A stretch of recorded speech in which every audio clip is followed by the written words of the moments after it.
kulan wacan daawadayaal halkan waa Somali News Media qodobada ugu waaweyn ee warkeena aad ku daawan doontaan maanta waxa qayb ka noqon doono maxaa kala socota xogta dawladda Qatar oo dalkeeda isugu geysay agaasimaha hay'adda NISA Mahad Maxamed Salaad xildhibaan Kulana Jiis iyo sidoo kale Fahad Yaasiin barnaamijkeena ayaan maanta ku eegi doonaa qodobada kale ee barnaamijkeena aad ku daawan doontaan waxa qayb ka noqon doono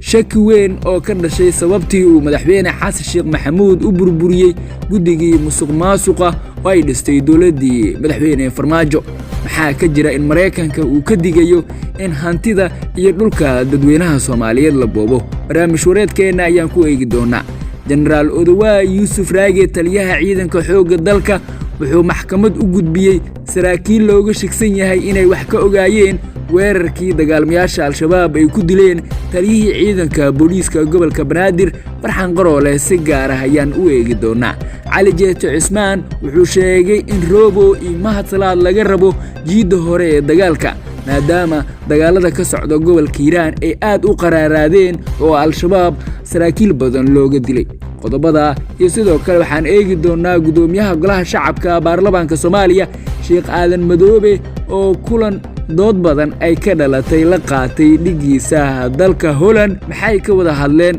madaba in sidoo kale gudoomiyaha Aadan Madoobe uu la kulmay xildhibaano taageera dadka isku jinsiga ah ee isku galmooda qodobada iyo qodobo kale oo xiiso leh ayaan ku eegi doonaa saaxiibayaal barnaamijkeena Somali News Media marka hore waxaan idin ka codsanaynaa haddii aad tahay markii kugu horeysay in aad rukumato page-keena waa hagaag aan ku bilaabo maanta barnaamijkeena xogo muhiim ah oo la helay ayaa sheegaya in dawladda Qatar ay dalkeeda isugu geysay taliyaha nabad sugidda Mahad Maxamed Salaad iyo sidoo kale xildhibaan Kulana Jiis iyo Fahad Yaasiin Xaaji Daahir oo labadoodaba si aad ugu dhow madaxweynihii hore ee Soomaaliya wararka ka imaanaya magaalada Doha ee caasimadda dalka Qatar waxay sheegayaan in magaaladaasi ay labadii habeen ee la soo dhaafay ay ku wada hoydeen agaasimaha hay'adda NISA Mahad Maxamed Salaad agaasimihii hore NISA Fahad Yaasiin Xaaji Daahir iyo sidoo kale xildhibaan Kulana Jiis oo ka mid ah xubnaha ugu miisaanka badan ee xisbiga Nabad iyo Nolol wuxuuna sidoo kale ka mid yahay saaxiibada madaxweynihii hore ee Soomaaliya Maxamed Cabdullaahi Farmaajo weli faahfaahin dheeraad ah lagama ogo sababta ay saddexdooda ay u kulminayso Qatar balse xogo hoose ayaa sheegaya in dawladda Qatar ay u yeertay xubnahaasi isla markaana ay rabto in heshiis ay dhex dhigto Mahad Salaad ayaa sibdigii xilli maqrib ah diyaarad gaar ah ka qaatay magaalada Muqdisho iyadoona labadii habeen ee la soo dhaafay uu ku sugnaa hotel ku yaala magaalada Doha iyadoona xogaha hoose ay sheegayaan inay socdaan qorshe la damacsan yahay inay isku fahmaan Fahad Yaasiin Xaaji Daahir taliyihii hore ee hay'adda nabad sugidda iyo sirdoonka qaranka Soomaaliyeed iyo sidoo kale Mahad Maxamed Salaad taliska nabad sugidda Soomaaliya weli wax wara maysan ka bixin safarka Mahad Salaad ee Doha iyo waxa uu daaran yahay balse saraakiil la shaqeeya agaasimaha NISA ayaa waxay inoo sheegeen in safarkoodu uu yahay socdaal shaqo inay ugu ambabaxeen dalka Qatar ee warar kala duwan ayaa ka soo baxaya safarkaasi Fahad Yaasiin Xaaji Daahir iyo Mahad Salaad ayaa iyagu waxa ka dhaxeeya dagaal wajiye kala duwan waxaana dagaalku ugu weyn uu yahay arintii kiiska Ikraan Tahliil Faarax oo midba midka kale uu ku eedeeyay in uu wax ka ogaa dilkeeda Fahad Yaasiin ayaa mar uu wareys u bixiyay wuxuu ku sheegay in dilka Ikraan Tahliil ay qorsheeyeen xubno uu qayb ka yahay Mahad Maxamed Salaad iyo sidoo kale wasiir al-Cadaala iyo ra'iisul wasaarihii hore ee Soomaaliya Maxamed Xuseen Roble Mahad Salaad ayaa dhankiisa intuu ahaa mucaaradka wuxuu Fahad Yaasiin ku eedeeyay in kiiska Ikraan Tahliil Faarax uu asiga mas'uul ka yahay isla markaana gabadha uu dilay xildhibaan Cabdullaahi Aadan Kulana Jiis oo ka tirsan golaha shacabka saaxiib dhowna la ah Fahad Yaasiin ayaa qayb ka ah xubnaha dawladda Qatar ee ugu yeertay dalkeeda isla markaana si dhaba looma oga waxa ay ka wada hadli doonaan sirdoonka Masar oo gacan saar dhow uu la leeyahay agaasimaha NISA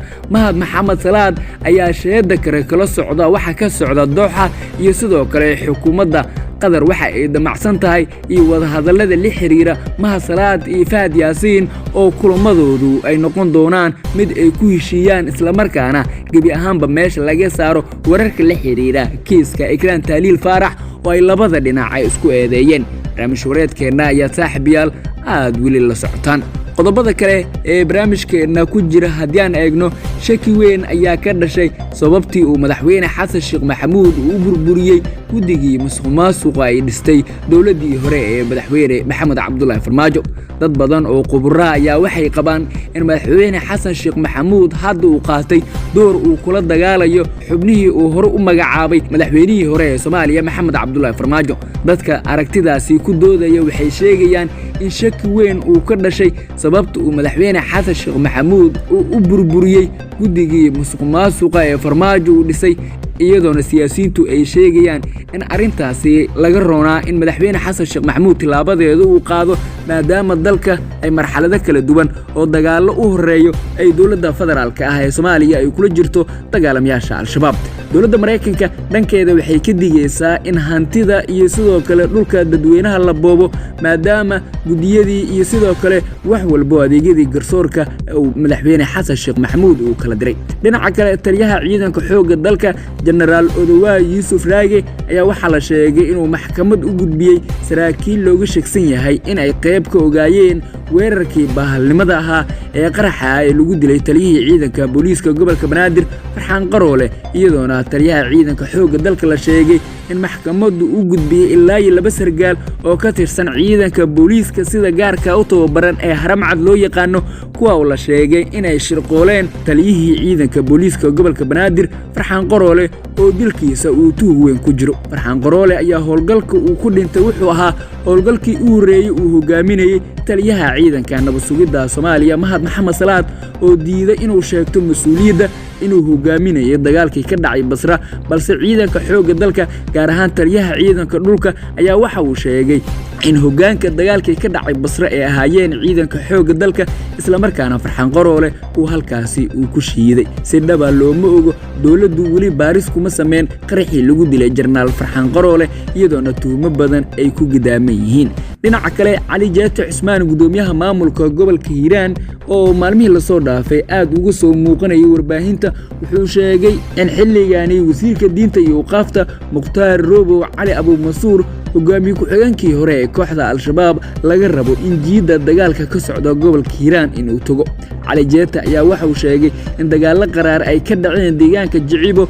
al-shabaabna looga dilay xubno badan oo gaaraya ilaa 400 oo dagaalamayaashooda. wuxuuna yiri al-shabaab iyaga ayaa yaqaano, waa inay degdeg u yimaadaan gobolka Hiiraan maadaama dagaaladu ay aad u qaraaraadeen. qodobareedka u dambeeya ee barnaamijkeena ku jira waxaa dood iyo sidoo kale falcelin xoog leh ay ka dhalatay kulan uu gudoomiyaha golaha shacabka baarlamaanka Soomaaliya uu la qaatay dhigiisa dalka Holland, iyadoona gudoomiyaha golaha shacabka Sheekh Aadan Madoobe aad loo dhaliilay kulanka uu la qaatay gudoomiyaha baarlamaanka ee boqortooyada Netherland. kulanka ayaa waxa ay labada gudoomiye ay ugu wada hadleen sidii loo adkeyn lahaa xiriirka labada baarlamaan ee Soomaaliya iyo sidoo kale Netherland, iyadoona dood xoog leh ay ka dhalatay safarkii shalay uu gudoomiye Aadan Madoobe uu u kictamay dalka Holland xilli gudoomiyaha uu kulan la qaatay dhigiisa dalkaasi. durbaba waxaa soo baxaya in sidoo kale gudoomiye Aadan Madoobe uu kulamo gooniyaha la qaatay xildhibaanada dalkaasi Holland oo qaarkood la sheegay in ay taageeraan sharciyada ah in dadka isku jinsiga ah ee isku galmoodaan, iyadoona arrinta ay dad badan aad ula yaabeen. guud ahaan barnaamijkeena Somali News Media ee kala socoteen saaxiibayaal halka ayaa ku soo afmeeraya.